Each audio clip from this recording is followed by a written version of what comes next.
Welcome to the Artist Academy podcast, a place where we focus on the business side of art to help you attract more customers, increase profits, and ultimately live a life of creativity and financial freedom.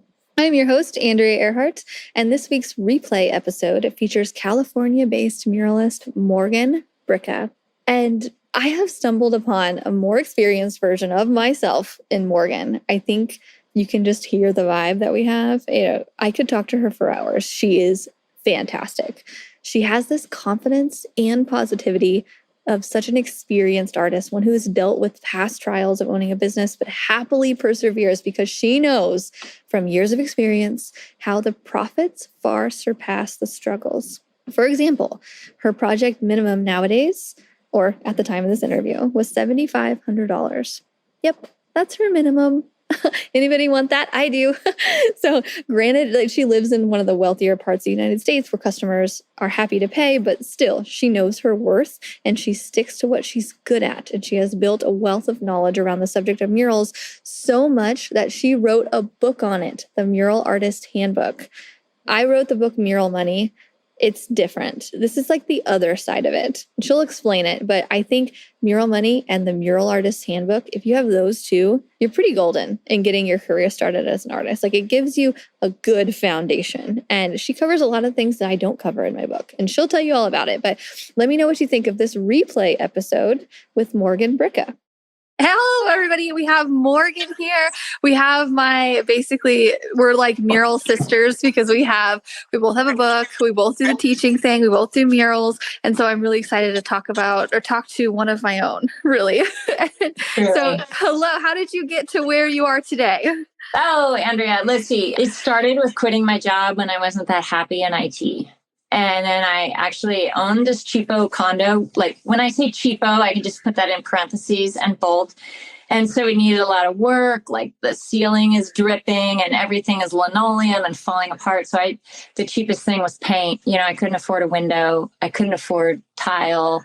So I just painted the ground to look like travertine. I just painted a window where I thought a window should be. I gave myself an ocean view.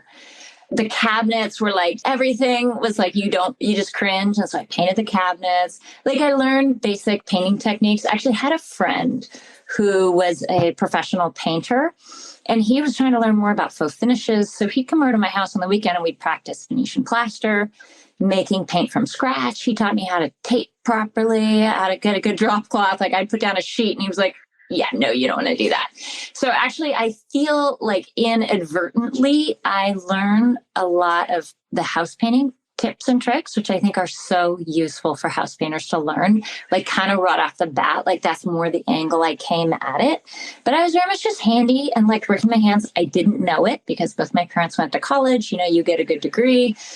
They wouldn't let me take auto shop in college, or art. Like, it was like, you go get a professional job. And so I think when I quit my job, it was a good paying job. And I certainly freaked out my parents, and they're so proud of me now. Yes, I feel like that's every parent's like, oh man, like, you're going to go for your art journey. Oh, good for you. I hope it works out. Everybody out there, you can send this to your parents. I'm happy to be a data point. They are like, all their friends know about what I do. They have my artwork and then my books and everything. And they just talk about me all the time. Like, they're so proud. Like, I'm the kid who made it or something like that. Where I was truly the failure in the family for many years. So. Oh, I love that. Such a comeback story. A comeback story. Okay, so you have your book. Tell me what your book is about. I have not read it, but I'm very interested in it. Yes, please. The Mural Artist Handbook. So, what happened is COVID hit, and my work, when everybody's work for the first month, I think everybody was kind of like, what is this? How much fear should we have? As people gauged the first month or two, all my projects dissolved. And then, it was like, well, this might be here for a little while. And I really had this sense that I wanted to be of service. And I have been so busy painting, I feel like I really haven't given back to the community. And also busy being a mom, I want to add. My kids are my first job has been as a mom to my two kids. And my second job has been as a mural artist. And so I guess during COVID, I was feeling like, how can you be of service in the world if you're stuck at home?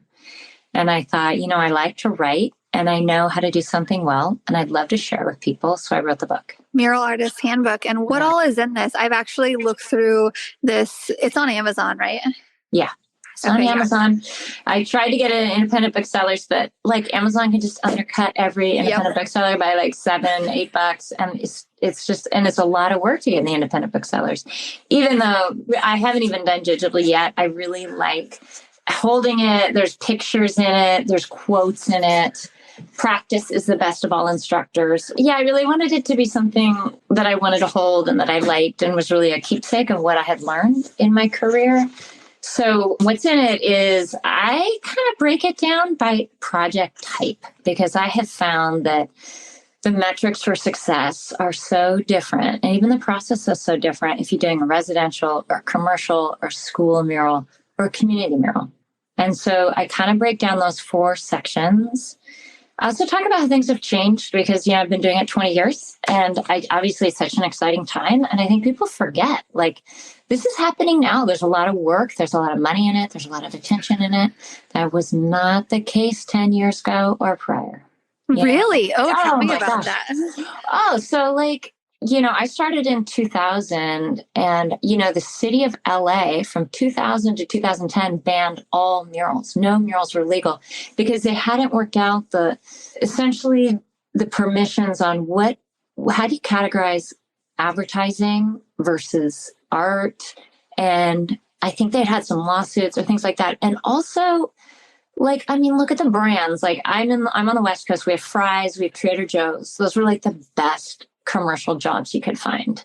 And now like every major brand, every ad agency is hiring mural artists. Like that was not the case. They were like cheesy school handprint murals, grapevine stencils in kitchens, and like kind of cringy. Like I had a hard time when I started just with the word mural. Like I wanted to change it. Like I do large outdoor wall art because murals had such a bad cachet. Now that's not the case. That's not the case at all right now. Yeah, there does seem to be just a high demand right now for all of the things. I mean, you say grapevines, and I'm like, oh, I know exactly what you're talking about. That was what people thought of. I mean, I've listened to a couple podcasts of yours now.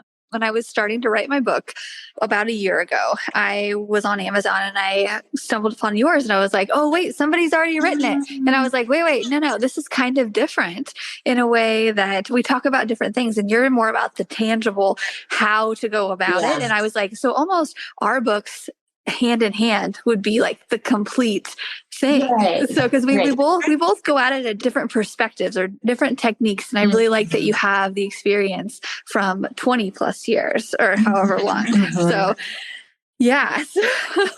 So tell me about your book a little bit more. I'm more interested. Okay. So I guess one thing, and you're probably going to relate to this also, is that I felt like I was able to make a business out of it because I just embraced the other aspects of running the business, like building a website, marketing myself, giving proposals, showing up as a professional. And I felt like some of those I could just share. And also balancing out like the soft skills, running a life, like small business and life balance management. So my whole 7th chapter. So I go through the 4 types of murals as I described, like commercial, residential, school, and community, because like VARA rights don't come into play if you're doing a residential. And with residential, the whole contract and securing the job and creating a design, they're so different. They roll faster. What they're looking for, it's super fun and lucrative in a lot of ways. And I think it's a great way for mural artists to both quickly start making money and actually get better quickly at what they do. I think some artists focus on the commercial, but my bread and butter can still be residential. I can just make a ton of I can find a $10,000 or $15,000 residential project now, which is incredible. I mean, my minimum is $7,500. I know you like to talk money, so I thought I'd just be straightforward with that. And like some residential projects like are small, and I'm like, I feel so bad. Do you want me to do more? This lady, this last month, she's like, no, you're worth it. We want you to do just this. And we're going to pay you $7,500 for it. So like, come on. Are you going to turn away that kind of like great job? Like it's residential, and it's not going to make me famous.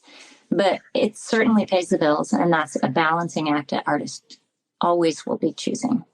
It's both. It's a matter of both. $7,500 is way over my average mural that I typically get. Yeah. So wait, we really have to qualify this because a lot of your listeners may not be aware of geographic differences in San Francisco Bay Area. At least twice the cost of living, maybe 4 times the cost of living, and the salaries are maybe twice, but maybe not quite. So that is, I would say if I was in the Midwest, it would be half that at my level. Yeah. So and that would be what I expect. Yeah. Yeah. And I'm glad you mentioned that too, because I've gotten some shit from other artists who are more on the coast. And they're like, you should be charging more. And I'm like, you don't understand small town Missouri. Like I'm doing the best I can. Yeah. And it's great. And it's just a different market. And also, you do encourage artists to move to places and find jobs where the market is different. And, it's great. Come to California for a couple weeks to paint murals, but, don't try to buy a house here. No, yeah. The one thing we have, the cost of living in Missouri is pretty low, but the murals, I mean, you could still make good money doing murals here and everywhere. Yes. I'll just tell a funny side story, which is I lost like 3 years worth of earnings and savings in the Bitcoin crash in the last little bit. I was a Bitcoiner. It'll go back up though. It'll go back up. Maybe. But I was like, you know what? I made a lot of beauty in the world. And it's almost like a death, when something happens and the reason you thought you were doing it goes away. It's like, it really does not matter whether you're in Missouri, whatever amount you're making. If your life is working and you like your life and you're painting beautiful walls and making your community happy, you're doing the same thing I am. The numbers just scale, but it's like, are you getting to just like bring beautiful artwork to your community? And like, if your life is working and you're enjoying it and your money is working, there's a certain threshold where it's like, you're making it. I don't care if your minimum is $500, if that's where you based on where you live, like make it work. And it's a beautiful life. And the money is secondary. Yeah, so true. How do people find you nowadays? Oh man. Versus how did they find you back then? I because I've had a good website for 20 years, I mostly got good web referrals. And then during COVID, I also redid my website and it was hacked and it was down for like 3 weeks and it was really scammy and I had to start from scratch. So basically my lead generation is pretty low right now the last year, but I've been doing it for so long in this area. I get a lot of referrals. I send out a monthly email blast with some of my writings. So people kind of know me and they refer me. I don't get anything off Instagram and I'm not on Instagram that much. It's a lot of repeat clients and referrals and some web hits, but that's coming back and I need to put some energy into it. But the thing is when I stay reasonably busy, I'm like, it's fine. Yeah. Okay. So back in the day, how did you get started with murals? I know that it's like a very different world nowadays, but I'd like to hear the starting point about how did you start to get those first couple customers? Yeah, actually the way I did it is the way I would recommend anybody do it. Do it on your wall first. Just like figure out paint drips, figure out taping, do your wall, and then do your mom's wall or your sister's wall, or your grandma's wall. Like do 2 or 3 or 4 before you're like, I'm a mural artist, like make sure you know how to work on a vertical space, maybe do one outside, whatever. So like just do a couple first. That's what I always say.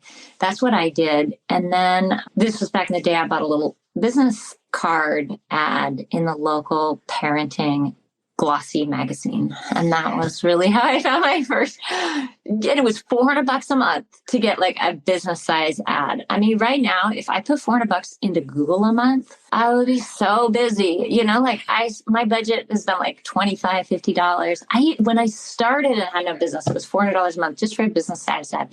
So that really also shows how much easier it is to advertise these days. And even getting a business started, like a website, like I knew web design, I knew, how to write in native language, like build a website, like all the tools are so much easier for everybody. Like Wix, you got a website in like 45 minutes. Yep. Like Google wants you to advertise and all those tools are like so easy. Like you don't need a college degree to get that like log in. And you have to be younger though. Like now it's hard for me. That's just an age deficiency. Yeah. And we were talking before we got on here, and you had mentioned how it's just hard to juggle all the things. And I agreed. I was like, it's hard you're putting out content for teaching, and you're doing your murals and all of things. Talk about that. Well, I'm much more comfortable dropping balls. Oh, yeah. I really, I used to send out my newsletter every 30 days. Like it had to be finished by the end of the month. And now I'm like, 10 a year? And sometimes it comes out the second or the third day of the month. And everyone's going to survive. And I'm like, I never stress about that deadline anymore. Just get over that. And like my podcast, I'll put out like 10 episodes in a month and then not any for a year. I figure that content is out there. I had a down month. That's the reason my website was hacked for 3 weeks and I didn't do anything. I was just like, I'm painting. I'll get to it. I didn't realize what a big deal it was. And it's true. I don't every year. Like I've been doing this 20 years. I never know if I'm going to have work in 6 months or in a year. You always just don't know if everything's, and I always do. And so I feel like I'm more relaxed about doing it all and the way I do it all because I think that comes with doing it for a long time. I don't think I'm the best. I don't think I have it all. I'm just willing to just figure out, like Instagram, I'm such a failure at, or I just don't put any effort there. And I haven't even gotten a single job in the 5 years I've been doing Instagram from Instagram. And I'm okay with that. There's a lot of artists that are really strong on Instagram, and that's where they spend their time and that's where they market. I think it's super smart. I think that's the way to go. As long as I have work, I'm not always hustling for every single job. Yeah, I can relate to you on parts of that because I started this print of the month club where I send out these mini prints, and I used to be like, okay, they need to go out on the first of every month. And then it was like, okay, they just need to be out in the first week. And now it's like they go out sometime during the month. Nobody said anything. That's the thing. Nobody's like, is my print coming? Like I'm waiting for it. And like, cause people are busy. Like people don't know. So people don't know, if you're sending your monthly newsletter, they're not like, it didn't come on the first. So what do you put in your monthly newsletter? Because I found a monthly newsletter to be good for like selling prints and whatnot, but I haven't tried it for murals. Are you getting mural customers from it? Are you keeping in contact with your mural customers? Yes. Who's on there? It's mostly a client contact thing, but I just write a little essay. It's actually a lot of words. It wouldn't work on any other format. And I write about some little aspect I'm thinking about in my life, or maybe the project, sometimes giving people ideas, like, how's your Zoom background? Like create a little story about like, have you thought about this or that? I don't know. And I think as an artist, when people get to know you, then they're more loyal and they understand why you create and they're more likely to refer you. So I tends to be pretty positive in general. I show a good side too. Yeah. Okay. Yeah. You just keep it in touch. Do you offer them anything in your newsletter? In fact, because I'm so lazy, I used to like upload the project ahead of sending. This was like my checklist was like, I have to upload the project onto my website and have links and link to this and this and this. When I send out a newsletter, there's actually no links to anything. It's just me sharing photos and just saying, hey, y'all, how you doing this month? And I feel like I like to wait until I'm just feeling good and inspired, because people will always receive that well. It's like, I want the newsletter to be a gift. If it's a reliable, inspiring, happy, beautiful thing to receive, people will keep clicking. And it's just about almost like a long-term relationship is how I see it. There's no quick grabs happening. Sometimes like once or twice a year, there'll be an event. And that's fun. I'll say, hey, if you want to hang out, I'm going to be here at this opening or something like that. But no. It's very old school. Yeah. I love that because I haven't heard that strategy very, very often. So I'm glad you shared that. So we have a lot of artists who listen to this who are just starting out or newer, and they're just trying to get jobs and all of the things. Like, what questions can I ask you that will just extract the knowledge from your brain and give it to all of these willing listeners? Yeah. Well, I do like to be a data point of saying, my life is pretty rad. Like you have the same. I like to work 20, 25 hours a week. Sometimes a lot of weeks I'm working like 9 or 10 months of the year. And the rest of the time, I travel, but I also just really enjoy my life. Yes. Enjoy my friends. I play tennis. I want a balanced, good life like everyone else. And, when I hear artists on your show working 6 days or 50, 60 hours a week, I think, that'll work for a couple of years, but you really have to feed your heart too, to keep just going and creative and healthy. So, you want to make sure your pricing allows you to work maybe 30 or 35 hours a week. 50 hours doesn't work. You're not a failure. Like, do 30 and charge a little more and put a little more time into each thing. I also like to be a data point that you get faster. Like, I'm faster. And also, I love to coach people to set a minimum that scares you, or set a price that scares you a little bit. Whatever it is for you, raise it 25%.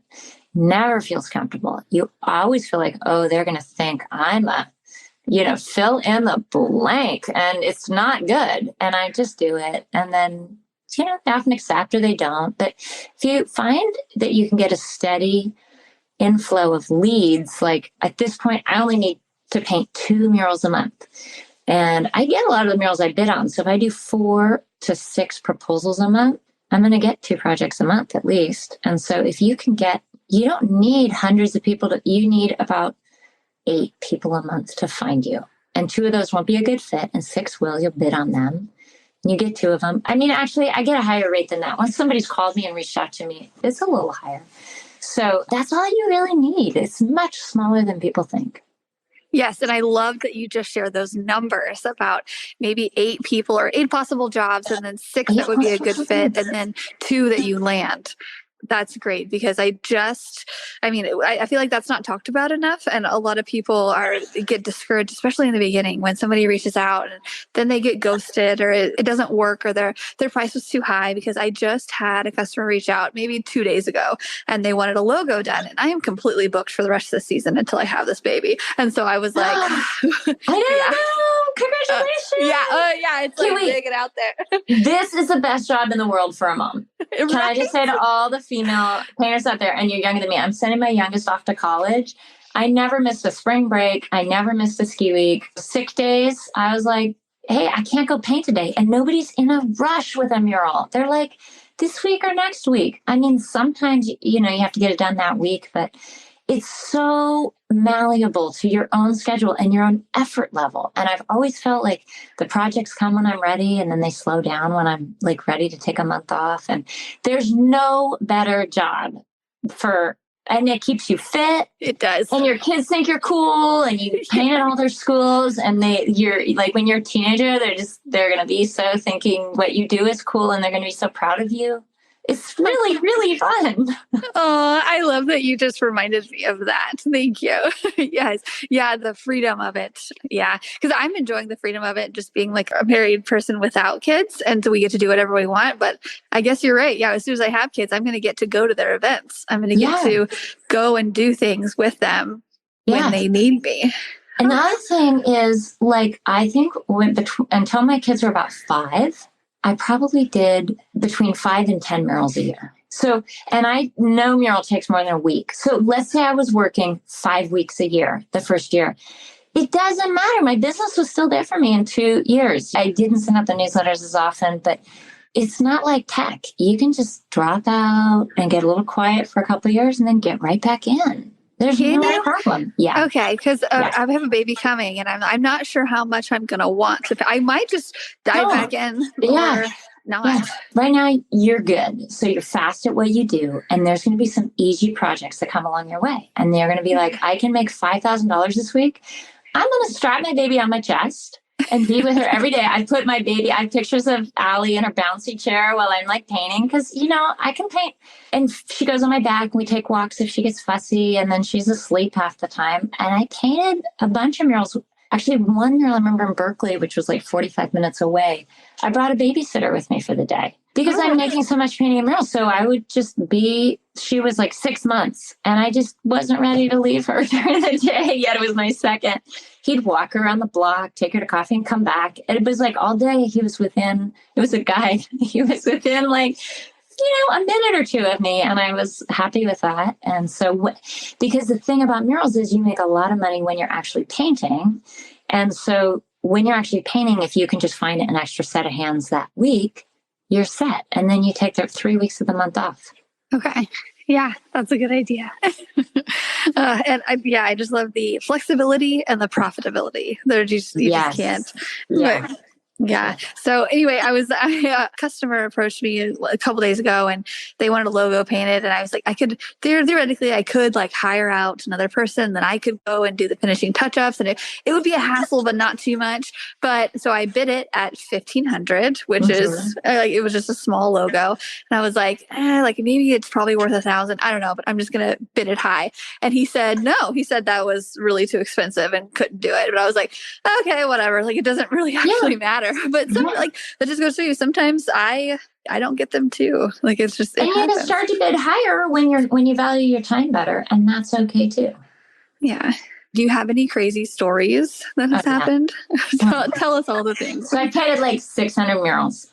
I used to paint like 40 a year. And now my goal was to get down to 20 a year and have each one average like $10,000. So I really am trying to go for the higher, because it's just, I don't want to send that many invoices or do that many designs. Like, yep. I only want 2 projects a month, so they got to pay well. That's kind of where I'm at. But people always ask me, like, what are the horror stories? And I have had some crash and burn projects. And, you learn the most when they don't work out well. And actually, anytime something doesn't go well, I think it's really important to reflect on like, what part did I play or how could I have avoided that in the future? And I do that I used to do that more. Now I'm just like, it's easier. It gets easier, but it's always so important. Like, so I'll just review just 2 projects that were total crash and burns.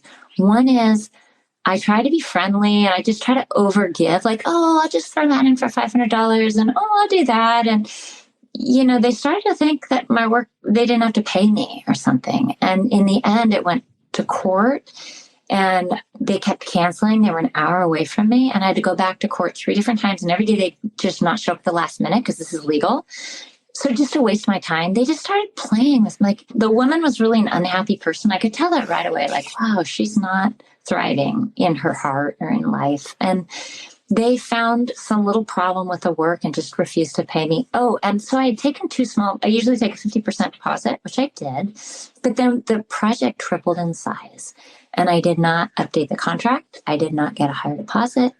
So that one went off the rails and I ended up, they couldn't have delayed it anymore. And I went in front of a judge and I just said, hey, I did this work. It's beautiful. It's all finished. And they owe me the money. And he said, pay the woman. And I got paid in full, but it took a lot of effort. And I wouldn't recommend doing that small claims court. It's like, just get 50% and that saves your butt. So actually I have another project that just happened like 4 weeks ago. First time ever happened to me. A day, I'm like 3-4 hours into the project and she's like, stop work. You got to stop. Project is canceled. Totally out of my control. She had surprised her boyfriend with a mural. And he turns out a friend drove by this building and said, you're getting a mural on your building? And he's like, I do not like this gift. So she was like, oh, I'm so sorry. I'll pay you the difference. And I was like, you know what? You already paid me half. And I only did 4 hours of work. We're good. We walk away from this and we're both happy. So that, things happen. Take that deposit. The final story I'll share was another one. I don't consider that a fail. That was a success. Have a contract, get 50% deposit. The other one that went off the rails, my friend is a lawyer who's a neighbor. And I had kind of said, I think it's going to take a week. And I was done after 3 days. And these are people who are like, no, we want the full week. And we want you to add like all these animals. And I'm like, no. They're like, we want a deer and a bunny. Well, I think I already had like 6 animals in the small mural. And they like wanted a zoo all of a sudden. When I was done, I was like, they don't understand. This isn't going to help me. This isn't going to help the artwork. And then they say, oh, we saw an exhibit last weekend and it was like this. And it was like, I was like, that's a change in scope. And so what ended up happening was I just went over to their house with the lawyer and I put a big X for the artwork and I gave them all their money back. That was a good solution. And that was recommended by a lawyer. She's like, you don't want to all this small claim stuff or trying to get people, walk away sooner. You can go back and forth, but I was like, essentially, if you don't like the work, you just get a refund and let's keep going on our way. It wasn't worth anybody's time. So yeah, I've had some mighty fails, but I've had like 98% fabulous collaborations. Like I have people who I just love and I get their Christmas letter and like most of the time I feel like I'm about to meet my new best friend every time I go on a project, and we have fun and it's awesome. And I know artists are so scared of collaborating with people, but people are really awesome. If you hold good boundaries and you love them up and you are being of service and care, but the boundaries are good. Hey, we do 50%. Hey, I don't do free designs. Hey, we got to sign a contract before I start, and you keep your word. I'm going to show up at this time. I'm going to show up on this day. There's like, if you behave not like an irresponsible teenager, but just like somebody who's caretaking, like somebody who is a professional, people just feel comfortable to really be kind. Don't you find that? Clients are awesome. Yeah, for sure. And I think if you treat them with respect, they'll treat you with respect too. And I think it starts with, just like you said, showing up on time. That's the easiest thing. Yeah. And sometimes the tone, in the correspondence, the tone in the email, like, hey, this is going to be a blast. I can't wait to jump into this with you. Let's have fun. It's not like I used to be super formal and I toyed with the whole we thing for a few years. Like, I want to be Mural Studios and I'm an organization, I'm a company. And it's like, no, it's just you and me. Let's just do this. And it's way more fun that way for me. Although I'm not sure as a business model, No, I love it. No, because there is a weird line there. And there's some people that prefer that like stern, like I will get there. Thank you. Bye-bye. Like the thing. But then there's a lot of people, more often than not, I agree with you. People just, if you're excited, they're excited. And I think it helps too that you can be a little more choosy and you get the more profitable jobs. So it does make you genuinely excited. Totally.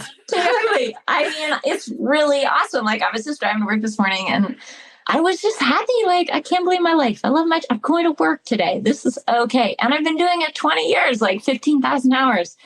I mean, except I already confessed it for the first 5 years of my children's life. That was like 100 hours a year, but still, I've done it a long time and I still love it. I love that.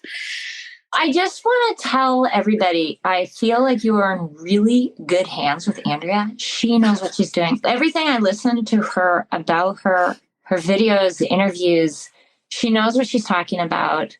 It's so possible to do this. It's such a good life. It's so much fun. It's great to have this kind of support. I mean, you and I didn't have it when we started. We just figured it out. There are so many tips and tricks that make it easier, but basically just hearing and seeing people that are doing it, how they're doing it. I feel like it's the most generous thing in the world. If you knew how much fun Andrea and I were having and what a cool job this is, it's really generous of us to be like, here's how you do it. Here's the golden brick road. Here's the brick and then this brick. And then you just jump here and then you go here. And it's like, come play. And let's work together. And another artist you interviewed, they talk about how when artists cooperate, we all gain, when we share best practices, become more professional as a group. I think there's historically been suspicion among artists or a non-sharing. And I don't think that ultimately helps us. Just isolates us and keeps us poor. It keeps us poor. Yeah, you're right. Yeah. Well, if anything, just hearing that your minimum is 7,500, like I think it makes people think like, oh wait, this is something that I could look forward to, and this is something that I could do too. Yes, and also I just want to remind you guys, I am the slowest learner. I do very few things even well. Like if I'm making it, anybody could make it. So like I undercharged for so many years and I still just like, I need that minimum because I'll like fall in the first $1,300 for a 3-day project. Why did I do that? And like, how did I do that again? Why did I do that? I need those metrics because I'm not good. But yes, my first minimum was 600 and that was a big deal. I did that when I moved to the Bay Area. It was like 2004 and then it was 1,200. And then it was 2,500 for like 5 or maybe even 8 years, maybe 10 years, 2,500. It's been 5,000 for the last 5 years. And then it was just this year that I moved to 7,500. And that was hard. Oh, wow.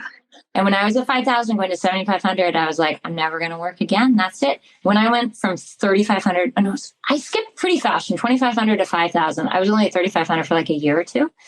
But I remember when I went to 5,000, I was like, honey, I need your support because I don't think I'll be working the next 6 months or maybe ever again. I'm going to raise my minimum to 5,000 because it scares me and my career's over.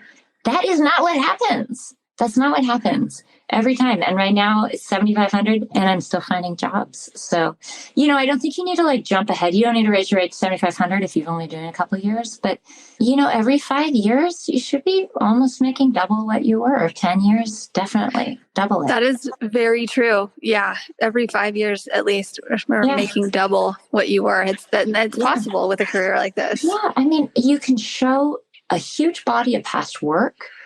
The clients have a great sense of safety and security working with you, knowing that you're an experienced professional. That's a big piece of it, is people just want to know, is the job going to get done? Is it going to get job right? Is it going to be beautiful? You have such a big body of work and you're paying for their safety and their confidence. I mean, when you go get a tattoo, do you want somebody who's done 1 or 2 tattoos and they're totally different? No, if they have like 300, 400, it's your body. If it's your business, it's like, we got somebody good. And yeah, it's twice, 3 times, no problem. What we care about is that our business is going to look pro, right? Yeah, so true. Too, I had 2 recent big murals that were 1,500, which is pretty big for around here. I was so excited about it. And both of them, talking to the person who was hiring me, they were like, we want it done right. We wanted to hire like the best that we knew. We know you come with a higher price tag, but we want that higher level. I was like, okay, great. Okay. I'm like $15,000. Great. Oh my gosh. Do it. So what you don't realize, what artists don't calculate in, is how much value they're creating with paint.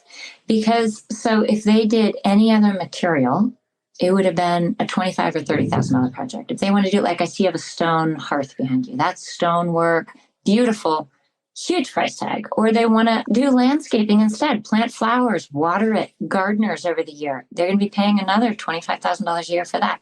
So with paint, you're creating color, beauty, photo ops, attention, like what it does to the value of a business. Like $1,500. Are you kidding me? Like, are you kidding me?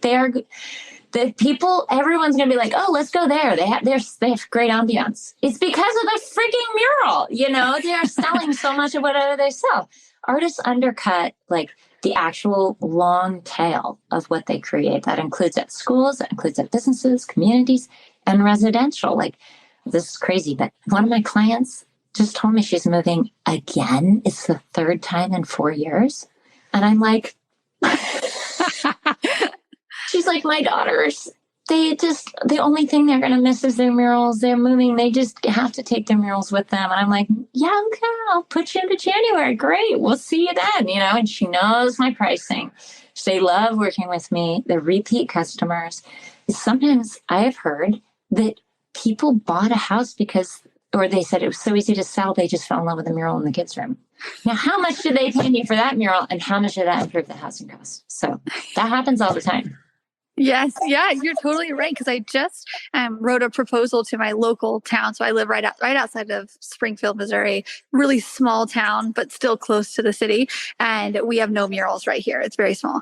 And I was looking up facts about murals, adding to the community and whatnot. And they made a very good point on Google somewhere that says like murals and paints are one of the lowest cost projects that you could possibly do for the value that you're getting. Because if somebody put in landscaping, like you just said, the maintenance for landscaping every year, and just to put in the dirt and the cost of the plants. Plus, if somebody wanted to put up, building buildings is another community improvement type thing. Yeah, how much does it cost to build an arbor and a bench? Like, I get school projects, and they're like, well, we looked at the cost of the bench, and if you include install and, the teak and the engraving, it was like $4,500, and a mural was $3,000. So we went with a mural, and it's like, I'm sorry, I don't know if you swear, but like, I cannot swear on it. It's like, no shit. Like, you want a wooden bench or you want a mural? Like, for half the cost. Like, it's not about the time that you put into it. It's about the value you're creating in your ideas. And paint is so freaking cheap.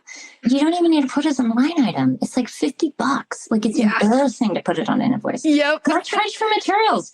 Charge a lot of money because you're painting a work of art. Like, you're valuing it as like a contribution to the community.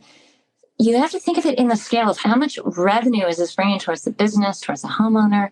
And I swear to God, if you charge triple your prices, it would be less than a fraction of 1%. And maybe we just need to do a better job of really articulating the value of what we create when we pitch to the client. Like, is there a way that you can make sure they understand the value that artwork brings and the value of having it done well? So true.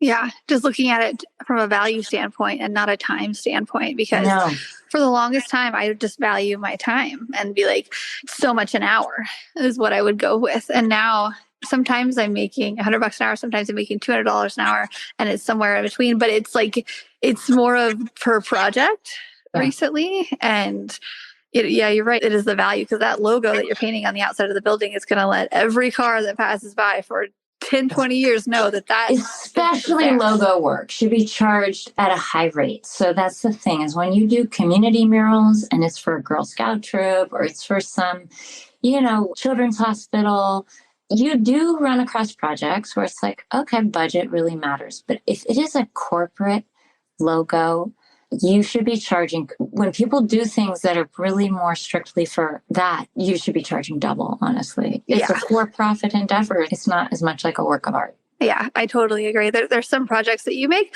all right on, and there's some that you make bank on. And typically it's like businesses know the cost of doing business too. And I just feel like, steering muralists in particular, like steering muralists towards the business route, the corporate route, it's just more profitable. So I'm glad that you say that too. It is. And it can be super creative. I mean, I have a lot of really creative. And when people call me for a logo, I say, no, I'm not the right person. Try this person, try that person. Like, logos and lettering aren't my thing. And I love saying no. I always feel like a rock star when I say, no, this isn't a good fit for me. Or if it's like too prescribed, the butterflies have to look exactly like this. Sometimes I'm like, I like to do more creative stuff. Or I say no to faux finishes. I say no to, if it's not really in my strike zone. And that's how I stay excited about the work too. But I want to go back to what you said, because it's so important to not be thinking about the hourly wage. Use the hourly wage on the inside for yourself to make sure you are making at least what you need to make. And as an independent contractor, if you're just starting out, maybe that's $50. But after you've been doing it a couple of years, it should be at least $100, because you're paying your own health insurance. You have your own business. You have business taxes, expenses. So you should be making at least $100 an hour. So in your own internal calculations, track your hours. Make sure it's at least 100.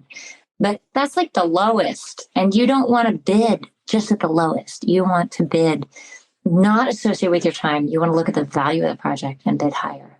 Now, I'm giving this advice and I don't always do it.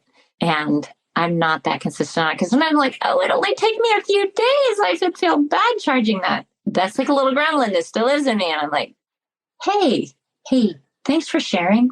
Thanks. We're going to go right now. Okay, let's go. Let's charge what you want. The other day, I did 3 times the amount that I was initially going to bid. And it scared me. And I've lost my lunch, and I couldn't sleep for 2 days. And I still bid that huge amount. And we settled on half that amount, but it's still a really big number. I did it as an exercise. It was hard, but it's like, you got to start somewhere. And then your life, all of a sudden, you're flying first class. That's the only way you get there. I love it. Yeah. Yeah. Pricing is so weird. It's just so weird. Yeah. And I think that's just good to know that it's weird for me and you and everybody. And everybody. Yeah. And at the end of the day, I would probably do it for free. And, if there was no work, my price would quickly drop to $500 a mural. Because I'm like you. I'm like, I like to keep painting. If I haven't had work in a couple of weeks, I feel like a ping pong ball. Like, I find that the painting brings me to myself. It brings me on how I want to express myself in the world. Like, there is a river of creativity that feels inherent to who I am, that is not putting a price tag on it. It's just a really hard, lame thing to do. And it's not the reason I create. But again, we're living in a world that money value has this reflection in money, and just embrace it. Just go with it.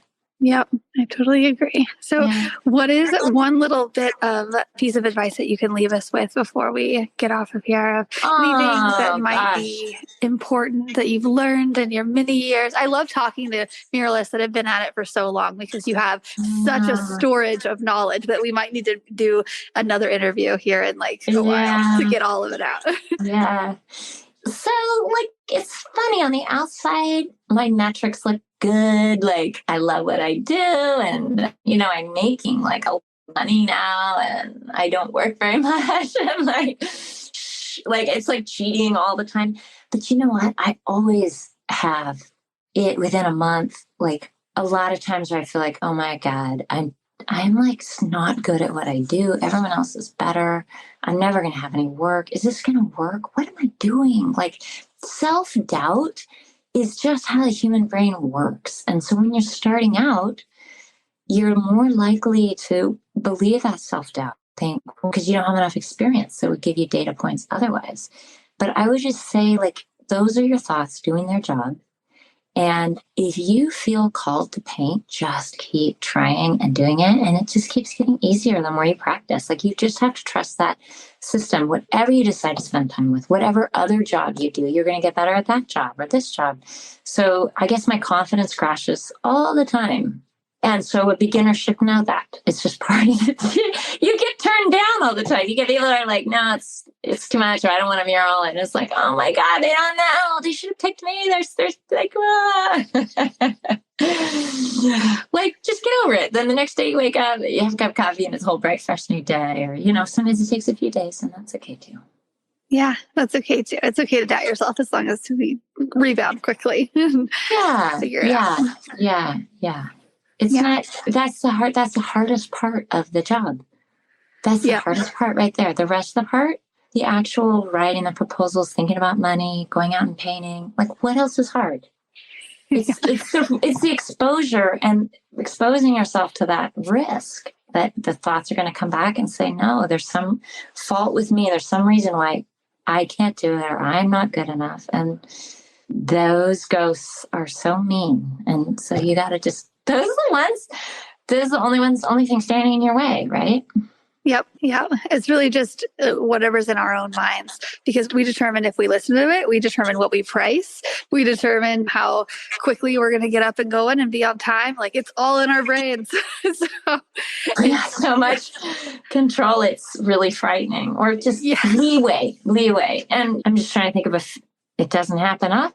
But sometimes I'm dragging on the way to work. And within an hour, you just say, okay, and sure, I'm still going to go do this. And then you pick it up. And it takes an hour or two. It's just like, you just keep rolling. Yep. You just keep rolling with it. Awesome. Well, thank you so much for coming on and sharing and talking. And I love your voice and your tone is just so like calming. And I just love it. Because I'm always just freaking out. I soothe myself when it was really a pleasure to meet you, Andrea. Thank you for doing this show. Thank you for your generosity with it. And I'll have you on my podcast too sometime, or follow-up conversations, and let's just strategize how to support. And congratulations on having an upcoming baby. When do you do? Thanks. In November. We have a bouncing baby boy. Oh my gosh. It's going to be... I'm so happy for you. Thank you. I love being a mom. And it's so fun, like all the face painting and the Halloween and the creativity. And the rooms had amazing murals. We had Tinkerbell, we had sports, we had graffiti. Like, it's just so much. It's such a fun way to be an artist with kids. I think it's really fun. Yeah. As soon as we found out it was a boy, I was like, well, I'm not doing princess castles. So I'm going to go paint his room right now, that same day. And every year their birthday cake is going to just be like the best birthday cake. And all the party invites, like I did like detective, but it was like a real detective thing and all these funny things. Like I loved using my creativity with making everything fun. Yeah. And my family is so satisfying. So anyway, I keep going on. Pleasure to meet you. You too. Thank you again so much. Have a great rest of your day. Have a great day, Andrea. Thanks for listening to another episode of the Artist Academy podcast. If you could do me a huge favor and share this episode on social media, if you liked it, or share it with a friend, or so, I'm trying to get the word out to as many artists as possible to be able to help coach as many artists as possible through the art and business wisdom that is shared within these episodes. I so appreciate every single time somebody shares an episode or a clip or whatnot on Instagram and tags me. I'm like, people are listening. That's so cool. I also appreciate when anybody messages me and tells me, hey, that episode really helped me do blah, blah, blah. I'm like, good. Love it. So I just wanted to say I appreciate it when any of you do that. So Thank you. I also wanted to remind you that if you are not where you want to be in your art business, you're not making the money that you want to make yet. And if you've been going at it a while and you're like, okay, this isn't going as fast as I wanted, or I'm just not receiving the results that I wanted, then I want to challenge you to think, like, what other thing could you be doing? Could you be stretching yourself a little bit further? Could you be going out of your comfort zone a little bit more? Or maybe it's time to hire help of somebody who's been there and has done that and has been through the challenging times that you have and has made videos on how I've gotten through it and how I've done things better and all the behind the scenes within my Artist Academy membership. It's only $37 per month, cancel anytime. And it showcases everything that I have learned in my art business. And it helps you learn to get there a little bit faster, or a lot faster, in terms of some of my students who I have helped quit their jobs and go full time. And some even make six figures. We have plenty of 6-figure episodes here on the podcast if you want to dig back into those as well. But the resources are there, and it's up to you to know what you need, especially going into 2025. If 2024 did not go the way that you thought it would, or it's just freaking slow growth, maybe there's something you can add, and whether it's the membership where you can dive into content at any time, or I have this other small coaching group that I meet with every single week. So every Monday we meet and I give you a task of something to do that week that will help grow your art business the ways that I'm doing it too. So I'm basically just telling you, hey, I'm doing this week within my art business. How about we all go out and do this? And then I'll hold you accountable. And then I'll check in with you next week to make sure you did it. And I'll be here for you directly in this small group that we have. Currently we have 6, and I'm opening up maybe 6 more spots, maybe 7. I don't know. But I want to take on another small coaching group because I'm seeing the impact that it has on my own business and the people who are in it. And I really like this. I like the energy that comes with every Monday meeting with other artists and talking strategy and figuring out how we can both make more money in our art business. So if you're not scared to make a bigger investment than $37 a month, which is the membership, if you're not scared to make a slightly bigger one to get the bigger jobs and have more accountability because you've decided that 2025 is the year you are going to do it no matter what. That's the energy that I want in this small coaching group. That's the energy that I want around me all the time. It's, hey, I'm doing this. I'm going all in, not at the sake of family time and free time and all that. But like, I am going to be super productive in the time that I need to be. And I promise I'm going to do exactly what you say. Then I want to invite you to join my small coaching group. We meet every Monday and you can be personally coached by me all year. Go to the link here. I have different links for if you want to just apply for the $37 a month membership. If you want to go into the small group coaching and get more information, I have everything. All the links are here. So you can go to artistacademy.co or artistacademy.co/2025 is for the small group coaching. But just check the notes and you will see all the things. Okay. Thanks for listening to another episode of the Artist Academy podcast. I will see you next week.